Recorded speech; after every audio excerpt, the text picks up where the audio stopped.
তৃতীয় পর্ব, অন্তরা। এই পর্ব দেখে আমি গর্ব করে বলতে পারি, বাংলাদেশে আজ পর্যন্ত এরকম সাইকোলজিক্যাল থ্রিলার গল্প কেউ তৈরিই করেননি। এই এপিসোড দেখা অবস্থায় আমার বিস্ময়ের সীমা ছিল না।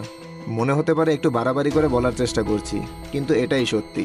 এই পর্বে এত এত নিখুঁত কাজ এবং এত চমৎকার সাইকোলজিক্যাল সাসপেন্স আর থ্রিলারে ভরা গল্প দেখানো হয়েছে, যার প্রশংসা অল্প কথায় করাই সম্ভব না। এই গল্পের কাহিনী সিজন 1 এর মিষ্টি কিছু পর্বের সাথে সরাসরি যুক্ত, তাই এটার কাহিনী বুঝতে হলে আগে পূর্বের সিজন ভালো করে দেখে আসতে হবে। আমি কোনো স্পয়লার না দিয়ে এর বেশি কিছুই বলতে পারছি না। যারা দেখবেন এবং একটু মাথা খাটিয়ে বুঝবেন, বিশ্বাস করুন অনেক বেশি অবাক হবেন।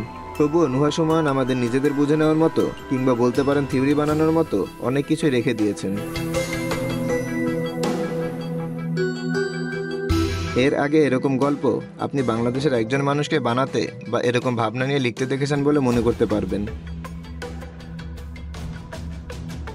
জি, আমি মিসির আলীর গল্প এবং এর নির্মাতা স্যার হুমায়ুন আহমেদের কথা বলছি। যোগ্য বাবার যোগ্য সন্তান বলে কথা, তারই প্রমাণ দিচ্ছেন নুহা সুমন।